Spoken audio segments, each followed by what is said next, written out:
Good morning once again and welcome to Twitter Jabs Part 2. The subject matter this morning is the dismissal of Honorable Francis Zaake from the Parliamentary Committee, and in studio I have a gentleman here, Mr. Yusuf Serunkuma, and he is an independent researcher. He is also a columnist with The Observer and a political analyst. Good morning, sir. How are you? Good. Thank you for coming in at Thank you for having me. such short notice. Thank you for having me. So what is happening right now? Let's rewind back, starting with the Deputy Speaker's tweet regarding Mr. Zaake. What do you make of it? The Deputy Speaker's tweet? Yes. I did. Yeah. Zake's tweet, Zake's yes. tweet about the Deputy Speaker. Yes. Yeah. I beg your pardon. The tweet was so quickly deleted. I think unfairly deleted. It should have been there, because in the Twitter world, there's no reason for deletion. So it should have been up there so that the public, which missed seeing it, can constantly refer to it as this conversation unfolded. But I should say, at the risk of sounding controversial, that I think it's a wonderful tweet in the spirit of our politics. I hope we're clear that there's no moralizing here. I'm so bothered by the elitist obsession with morality and culture and decorum and civility in a banana republic, in an autocracy, right? In the ways in which we think about morality and civility, we are using these terms as modes of censure, as modes of control. When you listen to us, when our constitution talks about protest, it even includes picking up arms, if needs be. Right? But it doesn't define what constitutes protest. It's not defined. But if you know political struggles everywhere, many things are used in protest, including insult, abuse, gossip, throwing rotten eggs at people. This is part of a political negotiation, right? Because it even includes picking up arms at the extreme. I don't know anything more immoral, more uncivil, more violent, more abusive as picking up arms. All right? So it's a wonderful tweet concerning the nature of our politics. This is what political struggles should be. I recall, I think I was in the UK, and I saw somebody selling toilet paper branded Trump. When Trump was president, toilet paper. Right? Oh no, was giving them out for free. Giving them out for free? Yes, branded. So it was clearly Donald an insinuation. Trump, right? This is what it means to have freedom of speech in a space which claims to be democratic. So the censure, deletion of the tweet was, I think, unfair, unnecessary. It should have stuck there. Is this because of what led to the turn of events of the very first tweet by the Deputy Speaker? I don't remember what the Deputy Speaker said in response. Well, during plenary sessions to honor Parliament and staff who had participated in the East African Legislative Assembly Games in Arusha, Tanzania, the Deputy Speaker said although Zaake was reportedly tortured and had a broken leg, he brought back a gold medal for Parliament. This prompted Zaake to go on social media where he authored the statements for which he was found guilty. I'm not sure discussing the details of what brought to what and what ended in what really matters at this moment, right? So you could say the Deputy Speaker ridiculed Zaake's torture. You know, highlighted it as a footnote. And he said that notwithstanding, suppose it suggests Zaake was telling us lies that his legs were broken. Say he actually brought us a gold medal. Nobody with broken legs can end up getting you a medal, right, in a competition such as athletics, right? So there was a jab in there. There was a jab against Zaake, playing with torture, right?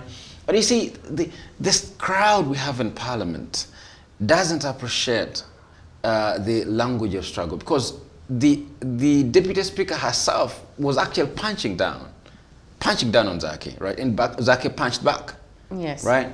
But the problem there is that it's only Zaake punching back. You see, I don't know what is worse than torture, the tweet or the torture, right? But I don't want to focus on the intricacies of what ended in what, the chicken and egg story. It's just there, the immorality, the insensitivity, the sheer lack of direction when a man is tortured and you don't have wall-to-wall coverage, wall-to-wall conversation plenaries and stuff like that, sitting to discuss the man is tortured. right? It's absolute immorality. I don't know what immorality means in this context, but I think if you swing along civility and decorum and immorality and violence, there's nothing more uncivil than somebody being tortured and Parliament keeps quiet. Absolutely. And when this person comes out to fight by writing a tweet, and everybody comes up in arms. But do you think him being censored is the only way that he can be punished in this scenario? I'm uncomfortable with the language of punishment, right? I think for me, I wrote in my column this week that Zaake was crowned as champion of the downtrodden, was crowned as champion of his constituency, champion of every struggling Uganda in this town when he was censured. It was a declaration. This is the man for the future, right? This is the man who has kept the fight going. Because look, not too long ago, by this government's admission, 56 people were gunned down in the streets of Kampala, right? Yes. And those folks in the NUP, all of them ran a campaign arguing, we are removing a dictator, right? We're removing a dictator. He's not going to be allowed to swear in. You remember that? Yes, I do. Bob Wine was everywhere. I'm giving him 1 month. And what happened? They're writing now legislative agendas, they're making suggestions. All they're focusing on is Tugenda Kubala Bisa. Come on, man, how? But that's not the premise. The premise was, we are going to remove a dictator. The promise was, we're turning Parliament into a battleground. Right? Into a battleground. Now, these folks have instead turned it into a negotiation table. They promised turning it into a battleground, and that is why they were voted into office. You know, voters kicked out so many eloquent, thorough, very credentialed people because they didn't want to have a convention parliament. They turned Parliament into a battleground. And it's not their making, by the way.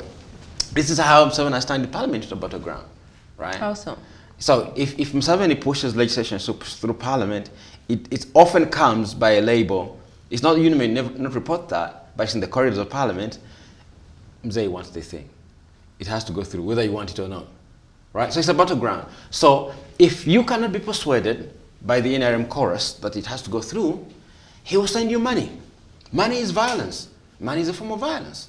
Right? So Museveni often violates the sanctity of Parliament by throwing in violence in the form of money. So you're saying they receive offers that they cannot refuse, or they're put in positions that there are 4 things. So if it's not the noise from the NRM caucus, it is the violence of cash, it's the violence of armed men, okay?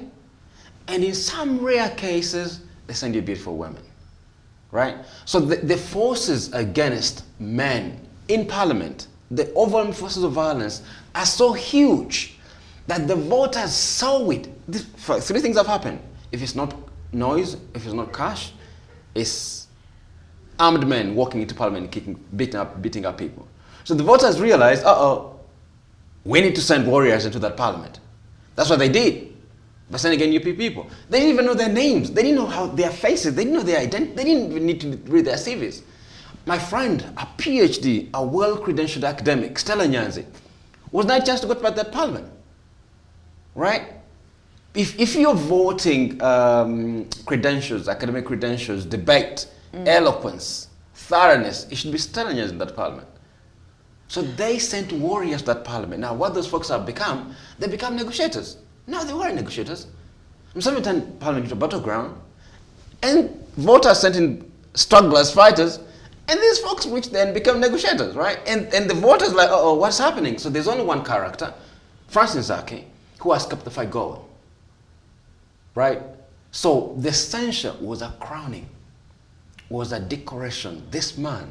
But don't you think that will take us away from what we are supposed to do in the floor of the House if Parliament turns into a battleground? Like the country has very pressing matters to discuss. Look, power. It's supposed to be bigger than them. I keep saying this, power defines its opposition.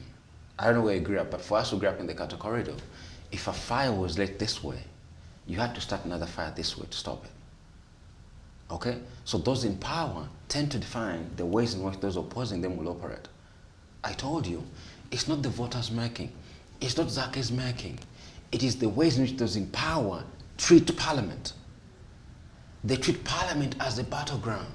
It's either noise or cash or absolute violence, clear-cut violence. So that space we call parliament has attracted, the voters have sent in people who would put out the fire, right?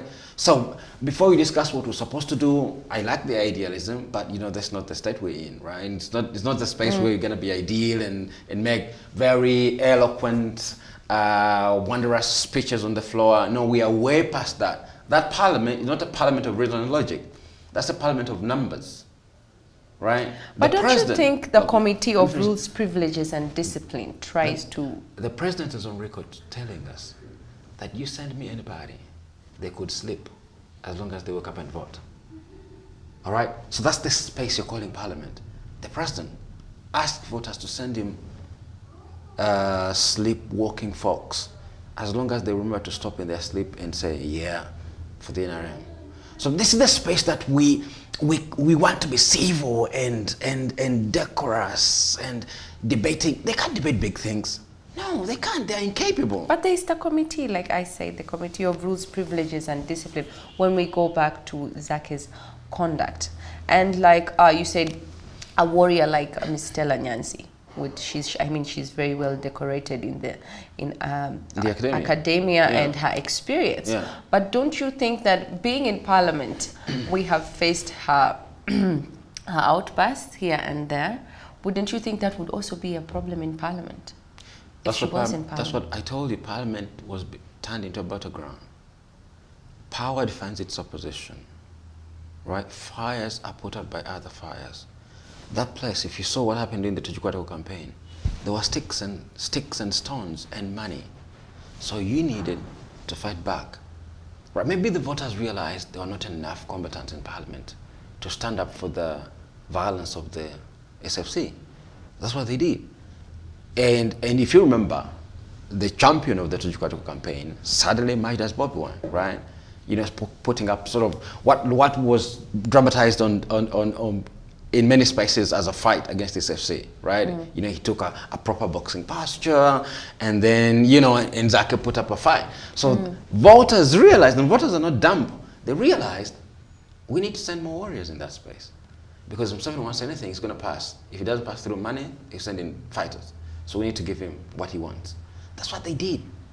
That is what they did. I'm telling you, all those fellows, the leaders of opposition now, right? The holders of the reins as leaders of opposition, the voters don't know them. It's just Bob Wine saying, that is my warrior, that is my warrior, so is my warrior, please, I need this team. That's all the voters did. So we are in a parliament which is a battleground, right? I argued back in the days that, you know, now that we're in the era of a sort of a neoliberal democracies where all the bushes have been cut down, the streets of Kampala, including Parliament Avenue, have become the new bushes. These are the new battlegrounds, right? And the voters are watching. The voters are fully tuned to the violence of the state, to the anarchic nature in which Museveni runs this country, right? So all they are doing is, we don't send men in suits, men dressed so well. They won't send men with red overalls and red berets. Those are the symbolism that people power ran over, right? Ran with. Red berets, red overalls, right? The sloganeering, Tajakulaida, you know, stuff like that. This is what enchanted the voters. Now, when those folks reached in Parliament, oh boy, you know, it began at the very day when they were voting the Deputy Speaker. How could they overwhelmingly vote for a Deputy Speaker when they were actual opposition, right?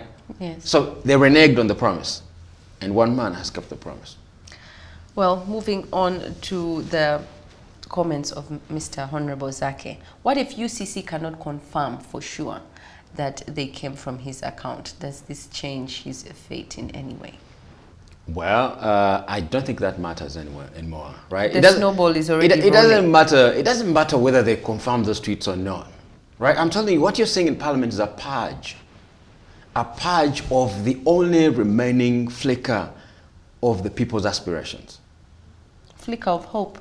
The only remaining, right? So what you're seeing is a purge. All the other fellows are already settled. They're settled into their positions as working alongside the regime there is so much vote to overthrow.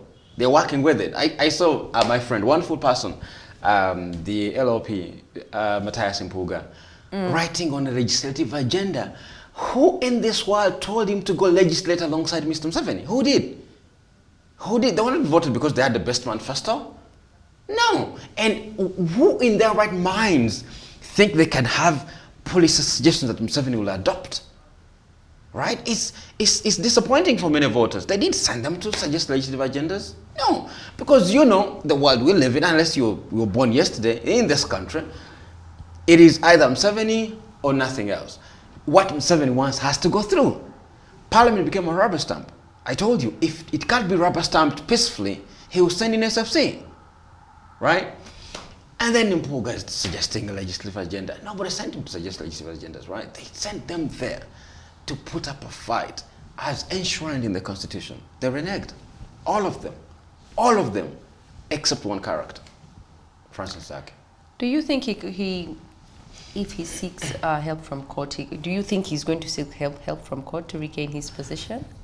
It's interesting that you see. It's interesting you see court because he said he was dismissed unfairly. I don't think going to court should be read as seeking help. Going to court is continuity of the struggle. Is continuity of what I've called strategic chaos, right? Strategic disruption. You continue with the so-called avenues of redress, but in effect, it's continuity of the struggle, right? It's continuity of what you started. Among other things, if these NUP fellows, the leaders of opposition, were able to cause chaos in the courtrooms, that every single day they have all these so many cases about the tortured people, about the murdered.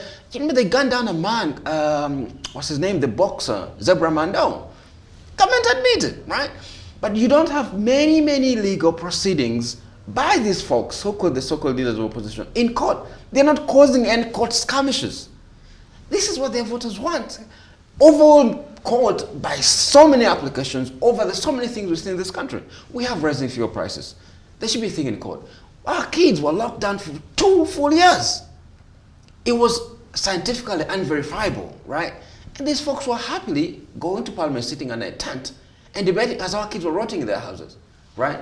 They couldn't even go to court to, sue government for locking our kids in the house because these are toddlers whose infection rate with COVID-19 is very low. Right? This COVID-19 is not HIV/AIDS. When HIV/AIDS first came, the death rate was 100%. You got infected, you were dead. 100%. When COVID arrived on the scene, survival was 98%. And for kids, 100. Now this government, unscientifically proven, they lock these kids in the houses. Right? And there are so-called people in the opposition. We're happily going and sitting under a tent and debating. Right? So they're not doing anything substantial. When you say, oh, we are exposing the corruption, you know how much corruption has been exposed? That Ugandans know? How much do Ugandans need to know that some government is corrupt, official so-and-so is corrupt? They don't need that. If they do, they didn't send you there to do that. The promise was different. So when Zaake continues to court, he's not really seeking help. Because, you know what happens in the court system in this country, right?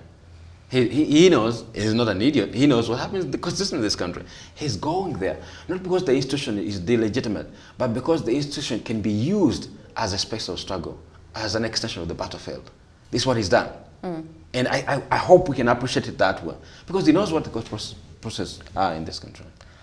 Well, as we wrap up, sir, Busia Municipality MP Honorable Geoffrey Macho seconded the motion saying the removal of Zaake as a commissioner would bring sanity.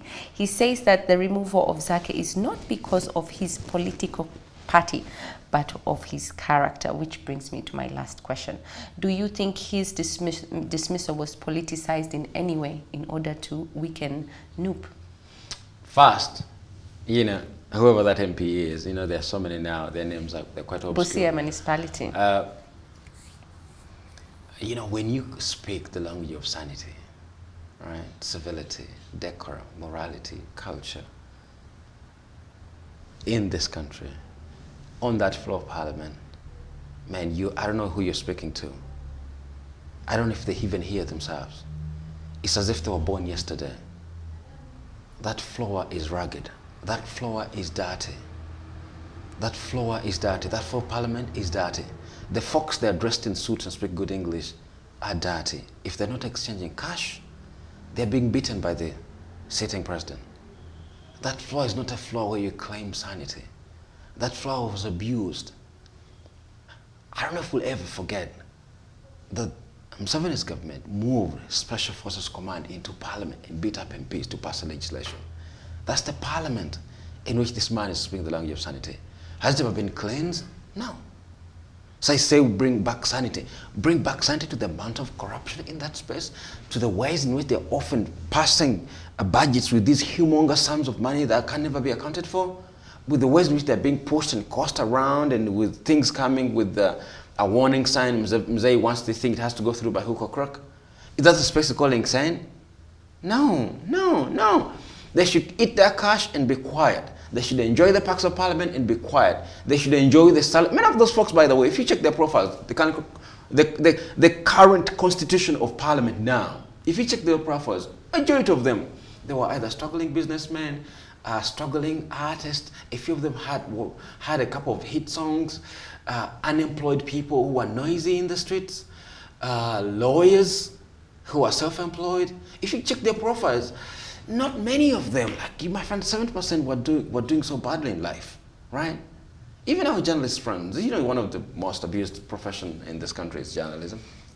In the ways in which, I don't know how CTV treats its journalists, but the ways in which Capita treats its employee, the foot soldiers, is so bad in this country. So many of those folks in there were struggling with their lives. So they went in there and were benefited this humongous amount of money. They should eat and keep quiet. Right? So when they say to bring back sanity, oh, come on, give me a break. I know that place. That floor is dirty. Okay? But what happened is this. They will speak these nice things, which by common sense, they look okay. Right? Sanity was abusive. With common sense, it sounds okay. Right? We claim to be religious. The ways in which we are abused in this country, we are abused through religion. Right? Every time we are abused, there's a Bible verse which follows. You know, that's how we're treated. What happened was a purge. They are now justifying a purge. Purge. Because you see, Zaake was unviable. They bought all these NUP fellows during the voting of the deputy speaker, speaker and deputy speaker. That's why all of them voted for the deputy speaker, right? And an interim deputy speaker. Zaake didn't. Zaake deliberately spoiled his vote during the voting of the speaker, and did the same with the voting of the deputy speaker. Deliberately spoiled his vote. Now that's a radical. That's an un-Bible radical. Those folks were being bought by a simple suit. That's an un-Bible radical. And because he's un-Bible, he has continued his struggle. He's a young man, youthful, he can get excited, he can enjoy the moment, but he sustained the conviction that we need to change the ways in which this country is governed. If we can't go to the bush, parliament is our battleground. And we need to continue the struggle in parliament. And he's doing it. Now, they'll bring all this morality, discourse, and culture, and sanity, they will throw it at him, right? But this speech of the privileged. If you didn't lose anybody in the November murders in Kampala, you speak sanity. If you never lost a business because of the lockdown, unjustifiably, if you don't get a pregnant teenager because of an unfair lockdown, if they're not pregnant teenager, if your family lost nobody because there was no oxygen in the hospital in Mulago, right? You can speak sanity, you can speak morality. But this is the speech of the privileged. This is the speech of people with full stomachs. They are belching in public. You know, after you've eaten a full meal, they're belching in public. That's what this fellow is doing. Well, thank you, sir, for your 2 cents concerning this topic of the dismissal of Honorable Francis Zaake. Thank you for making time to come in. Thank you for having me. And thank you for your 2 cents into this subject matter this morning. Well, that was all we had for you, and that was Mr. Yusuf Serunkuma. He's a political analyst and he's also an independent researcher and a columnist at The Observer. That was all we had for you on Twitter Jabs Part 2 this morning, but don't go anywhere. Stay at sea because we're going to be right back.